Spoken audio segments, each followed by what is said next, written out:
Magandang araw sa lahat. Welcome po ulit dito sa atin channel ang Biyahe Ikomida. Maraming salamat sa lahat ng nag-subscribe, indeed. Punta tayo sa atin topic. Ian Veneracion, ano ang reaksyon sa Maris Anthony issue? Hindi rin nakaligtas si Ian Veneracion sa That Was So Hot issue ng Mathon Love Team nina Maris Racal at Anthony Jennings.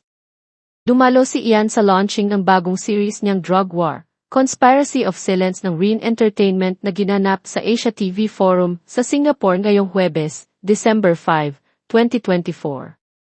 Pagkatapos ng event, na-corner namin ang aktor para mapag-usapan ang kakaibang seryeng ito na tumatalakay sa EJK noong panahon ng Duterte administration. Pero naisingit pa rin ang issue ng Mathon dahil sa kasama ni Ian sina Maris at Anthony sa kapamilya action series na Incognito, na nakatakdang mag-streaming sa Netflix umpisa January 17, 2025. Hiningan siya ng reaksyon sa issue ni na Anthony at Maris. Basta ako nag-i-enjoy ako katrabaho sila, and what they do in the privacy of their bedroom is none of my business, na pangiting pakli ni Ian. Ang ganitong issue ay bahagi na at pinagdadaan naman daw ng ibang artista.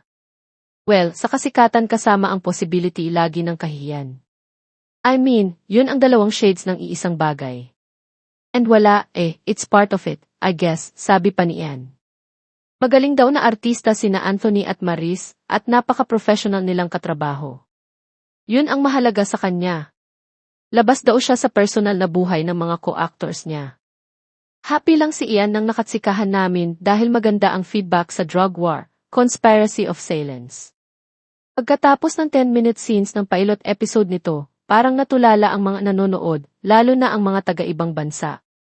Sabi ni Ian, nang inalok sa kanya ni na Direk Lino Cayetano ang proyektong ito, hindi na siya nagdalawang isip, gusto na niyang gawin agad. Pero hindi niya akalaing sobrang nadala siya sa role na ginampanan niya sa Drug War. I love working with them sa nanahimik ang gabi, with the same team. Kaya nung speech nila sa akin ang project na ito, sabi ko nga, you guys had me at hello. Sabi ko, game agad. Natutuwa ako sa paraan ng pagsusulat at pagdidirect ni Direk Shugo, Praiko, at ng production at lahat ng bagay. Ang Hollywood, sabi pa ni Ian.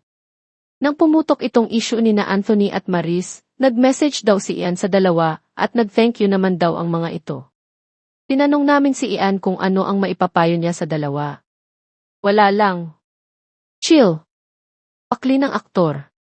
Ikaw ba, naalala mo kung sino ang nag-viral? Alam mo, 3 weeks ago saka, wala part lang ito. Yun lang ang importante. And hindi ko naman maintindihan kung bakit lahat ay ginagawang negosyo nila. Ibig kong sabihin, private thing ito sa pagitan ng dalawang tao. Let them be, said ni Ian. Maging si Mana Ilolit Solis ay nahinga ng saloobin, kaugnay sa secrets, ni na Maris Racal at Anthony Jennings na ibinunyag ng ex ni Anthony na si Jam Villanueva. Wala namang sekretong hindi lumalabas. Bulalas ni Mana Ilolit sa Christmas lunch with Buhay Party List nominees Lito Atienza and Carlos Sario noong December 4, Miyerkules, sa Super Sam Restaurant, Tobia Street, Quezon City. Kahit anong tago mo ng sekreto, lalabas at lalabas, di ba't? Hindi raw kilala ni Mana Ilolit si Anthony. Si Maris, nakikita-kita niya. Ang ex-boyfriend ni Maris na si Rico Blanco, kilala ba niya? Oo naman. Sikat si Rico, pakli ni Mana Ilolit. Diba, bet niya iyong mga tipo ng personality ni Maris? Umuo si Mana Ilolit, yung maldita. Ayoko nung mabait na alaga. Parang pag mabait yung alaga ko, parang fake. Diba, parang ganun? Mas gusto ko yung lumalaban-laban sa akin, yung minamalditahan ako. Mas gusto ko yun. Uninvited sina Maris at Anthony sa Grand MediaCon ng MMFF 2024 official entry na uninvited, ST, and the breadwinner is nitong December 5. In fairness, andoon pa rin sina Maris at Anthony sa official trailer. Naaprubahan na itanong kay Vice sa Q&A kung ano ang masasabi niya sa Mathon Tandem. Ibig bang sabihin, hindi rin tatanggalin sina Maris at Anthony sa official poster ng And the Breadwinner is? Hindi babawasan o i-edit out ang kanilang mga eksena sa movie? Ano kaya ang magiging reaksyon ng moviegoers kapag napanood na sina Maris at Anthony sa movie? Meron kayang magbu?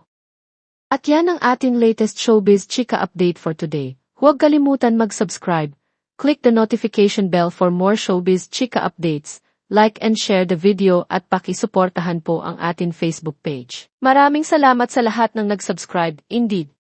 Magandang buhay sa lahat, paalam.